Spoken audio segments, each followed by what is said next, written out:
अस्सलाम वालेकुम नाज़रीन मोहतरम, इस खास प्रोग्राम में आपका खैर मकदम है। और जबकि हम आज एक ख़ास इंसान से बात करेंगे जो कुपवाड़ा डिस्ट्रिक्ट की जिन्होंने शान बढ़ा दी है। हालांकि बात करेंगे हाल ही में जो 2024 में रिजल्ट सामने आ गए यूपीएससी के, उसमें जो है पूरे जम्मू कश्मीर में 11 कैंडिडेट्स ऐसे हैं जिन्होंने बाजी मार ली, जिन्होंने मैदान पार किया और यूपीएससी में जो है शमूलियत हासिल की।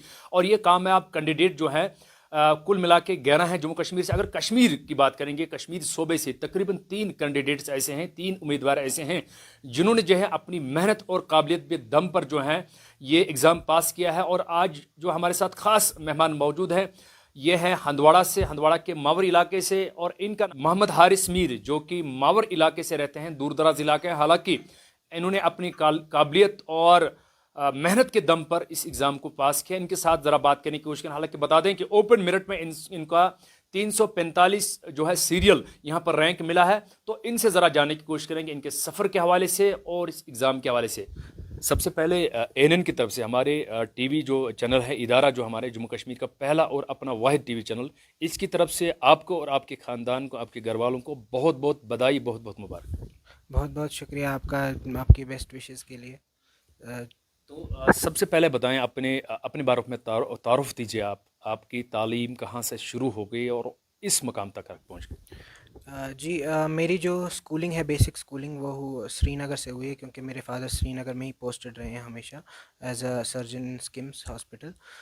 उसके बाद हायर सेकेंडरी स्कूल जो है मैंने ह्यूमैनिटीज़ यानी आर्ट्स स्ट्रीम में परस्यू की हायर सेकेंडरी स्टडीज़। उसके बाद मैंने अपना जो है डिसाइड किया कि ऑल्दो माइंड में तो यूपीएससी ही लेके चल रहा था मैं, बट मैंने डिसाइड किया कि मुझे लॉ के रूट के थ्रू इसे अप्रोच करना चाहिए। तो फिर मैंने लॉ एग्ज़ाम, क्लैट का एग्ज़ाम दिया और उसके बाद बाकी एंट्रेंस एग्जामिनेशंस भी दिए, जिसमें फ़ाइनली जाके मैं जामिया मिलिया इस्लामिया दिल्ली में मेरा सिलेक्शन हो पाया। और फिर मैंने वहाँ अपना 5 ईयर बीएलएलबी इंटीग्रेटेड कोर्स किया 2017 से, जो कि कंप्लीट हुआ 2022 में। उसके इमीडिएट बाद मैंने अपना यूपीएससी के लिए थोड़ा इंटेंसिवली प्रिपेयर करना शुरू किया एंड 2023 की जो नोटिफिकेशन है उसके अगेंस्ट मैंने अप्लाई किया, जिसका रिज़ल्ट कुछ दिन पहले आया है। और खुदा के शुक्र से 345th रैंक मेरी आई है। सबसे पहले तो मेरे पेरेंट्स ही हैं, मेरे फादर और मेरे मदर, जिन्होंने मुझे कंसिस्टेंटली हमेशा सपोर्ट किया। इनफैक्ट मेरे फादर डॉक्टर भी हैं, येट उन्होंने मतलब मुझे काफ़ी फ्रीडम ऑफ चॉइस दी टू परस्यू ह्यूमैनिटीज़ और लॉ या जो भी मैं करना चाहता था। और मेरी मदर का भी कंसिस्टेंट सपोर्ट रहा है। उसके बाद जो मेरी क्लोज़ फैमिली है और जो भी मेरे फ्रेंड्स रहे हैं, हमेशा उनका सपोर्ट रहा है। इसके अलावा स्पेसिफ़िकली अगर यूपीएससी की बात करें तो इसमें सच मैंने कोई कोचिंग तो नहीं ली, लेकिन मेरे कुछ मेंटर्स रहे हैं जो टेलीग्राम चैनल्स या यूट्यूब के थ्रू गाइडेंस प्रोवाइड करते हैं कंसिस्टेंटली। उनका बहुत बड़ा रोल रहा है मेरी सक्सेस में। द्वारा जैसे कि आपने सोशल मीडिया द्वारा अपने तालीमात को मुकम्मल किया है, इससे भी आपने सपोर्ट लिया है कहीं ना कहीं। तो उन कैंडिडेट्स के लिए, उन उम्मीदवारों के लिए क्या कहेंगे, या जनरल जितने भी यूथ्स आजकल मोबाइल की वजह से बर्बादी की दुनिया में चले गए हैं, उनके लिए क्या कहेंगे? आपके सोशल मीडिया को किस तरह से यूज़ करना चाहिए? देखिए, सोशल मीडिया के तो जैसे हर चीज़ का डुअल यूज़ है, वैसे ही सोशल मीडिया के भी डुअल यूजेस हैं। अगर हम यूपीएससी की बात करें तो यह हमारी खुशकिस्मती है कि आज के दौर में जो सोशल मीडिया वो इतना डाइवर्सिफाई हो गया है। इस पे पॉजिटिव भी बहुत हैं। जैसे अगर आप यूट्यूब की बात करें, आपको हर बुक का chapter by chapter lectures free में मिल जाएंगे। सिमिलरली जो टेलीग्राम चैनल्स हैं उन पे आपको हर तरह का रिसोर्स मटेरियल अवेलेबल है फॉर फ्री। तो उस हिसाब से मुझे लगता है कि सोशल मीडिया का अगर प्रोडक्टिव यूज़ किया जाए तो आप काफ़ी आसानी से और काफ़ी बिना बहुत ज़्यादा रिसोर्सेज का यूज़ किए आप किसी भी फील्ड में, नॉट नेसेसरली यूपीएससी, किसी भी फील्ड में आप आगे बढ़ सकते हैं। अगर बात करेंगे, यहाँ पर आपको अपॉर्चुनिटीज़ बहुत ज़्यादा है, आपने सिर्फ यूपीएस में जाना क्यों पसंद किया कि इसके बगैर भी बहुत सारे फील्ड थे, उसमें जा सकते हैं? देखिए, ये तो मेरा काफ़ी पहले से डिसाइड हो चुका था कि मैं यूपीएससी ही परस्यू करूँगा। इनिशियली तो कुछ रोल मॉडल्स थे जिन्होंने मोटिवेट किया, जैसे डॉक्टर शाह फैसल, जब मैं काफ़ी यंग था तो उनका क्लियर हुआ था। तो उसके बाद इवेंचुअली मुझे इस सर्विस की इम्पोर्टेंस समझ आई कि ये कितना इम्पोर्टेंट रोल है, इवन कश्मीर जैसी जगह पे या इंडिया के किसी भी फार फ्लंग एरियाज़ में कितना बड़ा रोल अदा करते हैं ये। तो मुझे उससे रियलाइज़ हुआ कि this is more than a job, this is a public service, जो इसे एक्चुअली कहा जाता है, सिविल सर्विस। तो मुझे वो लगा कि मुझे वही परस्यू करना चाहिए, that will give me more meaning in my career and my life. क्या पब्लिक के साथ आपको इतनी दिलचस्पी है कि पब्लिक के मसाइल आप हल करेंगे क्योंकि आप एडमिनिस्ट्रेशन लेवल में आप आ जाएंगे?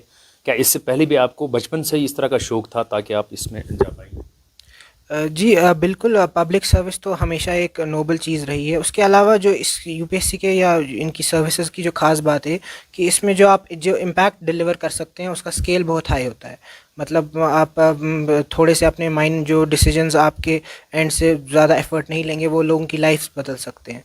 तो उस लिहाज में मुझे लगा कि मेरी कैपेसिटी है वो बेहतर यूटिलाइज़ हो सकती है इन सर्विसेज में। जब आपने इस पे मेहनत करनी शुरू किया और एजुकेशन लेनी शुरू की है 2023 से आपने स्टार्ट किया ये अपना इसमें फील्ड में जनवरी की स्टार्ट, तो आपको लगा कि मैं ये पार कर पाऊँगा, ये एग्ज़ाम क्वालिफाई कर पाऊँगा? देखिए डर तो हमेशा ही रहता है क्योंकि इसमें ये एग्ज़ाम है जिसमें कोई हमेशा गारंटी रहती नहीं है और इसमें आपको अपना पीक टाइम भी डिवोट करना होता है। बट ऐसा कहूँगा कि सिंस मेरे जो गोल्स थे वो हमेशा से स्टार्टिंग में इसी के ही टुवर्ड्स अलाइंड थे। चाहे मेरा हायर सेकेंडरी हो, मैंने जो सब्जेक्ट्स पढ़े वो भी मैंने इसी के ही अलाइनमेंट में पढ़े और लॉ भी मैंने ऐसे ही किया। तो मैं काफ़ी कॉन्फिडेंट था कि मेरी जो पोजीशन है वो काफ़ी स्ट्रांग है एज़ कम्पेयर टू जो कुछ एस्पिरेंट्स होंगे जो बिल्कुल ही फ्रेशर्स होंगे। तो वो कॉन्फिडेंस था। बट हमेशा की तरह इस एग्ज़ाम में कोई गारंटी नहीं होती है, थोड़े बहुत डर तो लगा ही रहता है, बट वो तो फेस करना ज़रूरी है। आपने इसमें स्मार्ट वर्क किया कि हार्ड वर्क किया? देखिए मेरे पास टाइम तो बहुत कम था तो मैं कहूँगा मैंने स्मार्ट वर्क किया। एज़ सच मेरी कोई स्ट्रैटेजी भी नहीं है जो लोग स्ट्रैटेजी कहते हैं। क्योंकि मैं आई थिंक 2022 में मैं अगस्त और सितंबर के आसपास में ग्रेजुएट होकर फाइनली फ्री हुआ और उसके बाद जो टाइम था प्रीलिम्स तक का वो काफ़ी कम था और उस वक्त इंसान इतना एस्पिरेंट मोड में होता भी नहीं है कि वो डे वन से ही 10 घंटे पढ़ाई कर सके या तो धीरे धीरे बढ़ना पड़ा और फिर जो सब्जेक्ट्स लगे कि बिल्कुल ही नहीं मैं आते हैं उन पे ज़्यादा ध्यान दिया। अब जैसे कुछ सब्जेक्ट्स थे जो थोड़े स्ट्रांग थे वो टोटली स्किप ही करने पड़े मुझे। मतलब मैं ऐसा नहीं कहूँगा कि एस्पिरेंट्स को स्किप करने चाहिए बट मुझे करने पड़े क्योंकि मेरे पास वक्त कम था। बट मैंने वही चीज़ें की जो मुझे लगा कि स्ट्रांग सूट्स हैं जिन पर मैं काम थोड़ा कम ही करूँ, तो उस हिसाब से मैं कह सकता हूँ स्मार्ट वर्क भी इम्पॉर्टेंट है। जो कैंडिडेट्स अभी जो उम्मीदवार अभी इस फील्ड में जाना चाहते हैं या ऑलरेडी इस फील्ड में है, तो कभी कभार उनको एक अटैम्प्ट में नहीं निकल जाते हैं, दूसरा अटैम्प्ट करते हैं और उसके बाद करते हैं, मतलब उनकी कोशिश जारी रहती है। उनके लिए सीक्रेट्स आप थोड़ा सा बताएं ताकि उनको ये फील्ड में काम आए। देखिए जो मल्टीपल रिपीट एस्पिरेंट्स हैं उनके लिए तो सबसे पहले मैं यही कहूँगा कि अगर आप बेहतर हो आप अपना जो ऑप्शनल सब्जेक्ट हैं वो आप वही लें जो आपका ग्रेजुएशन सब्जेक्ट है, वो हमेशा आपके लिए बेहतर रहता है। इन चीज़ों में ना जाएं कि फ़लाने सब्जेक्ट की सिलेक्शन रेट ज़्यादा है या किसी और सब्जेक्ट की सिलेक्शन रेट ज़्यादा है, that does not matter. And उसके बाद मैं यही कहूँगा कि आप आइडेंटिफाई करें आपके स्ट्रॉन्ग एरियाज़ कौन से, वीक एरियाज़ कौन से, अकॉर्डिंगली फ़ोकस करें। और इसके अराउंड जो बहुत ज़्यादा मटेरियल कलेक्ट करने की ज़रूरत नहीं है। जो एस्पिरेंट्स जनरली भागते रहते हैं मटेरियल्स के टुवर्ड्स, इवन अलग अलग मतलब बुक्स ढूंढने से पहले वो कोचिंग ढूंढते हैं, तो मुझे लगता है वो ज़रूरी नहीं है। तो अगर आप मेरी तो फिर भी बहुत रैंक 345 है रैंक। आपको यूट्यूब पे ऐसी गाइडेंस टॉपर्स से भी मिल जाएगी जो टॉप 10 रैंकर्स होंगे, उनकी भी स्ट्रैटेजी कुछ ऐसी ही रही है। तो मेरी गाइडेंस यही रहेगी, मेरी एडवाइस यही रहेगी कि आप ज़्यादा फोकस अपना डिविएट ना हो और बहुत ही बेसिक चीज़ों को फॉलो करें।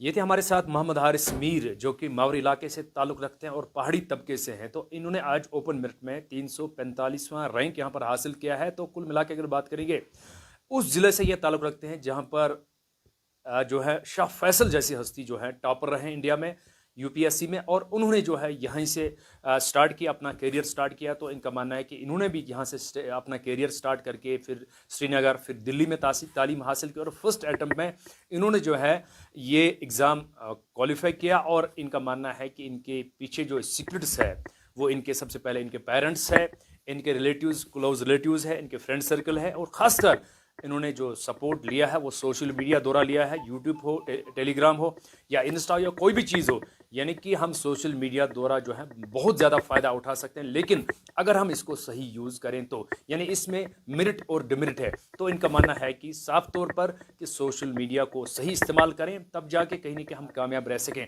ये था ख़ास मुलाकात हमारे मोहम्मद हारिस मीर के साथ, जो हमने गेट टुगेदर के साथ बात की, इनके पेरेंट्स के साथ बात की। तो इनका मानना है कि ये इलाके में एक खुशी की लहर इस समय है, खासकर डिस्ट्रिक्ट के अंदर, जो मोहम्मद हारिस मीर ने यहाँ पर कामयाबी हासिल की।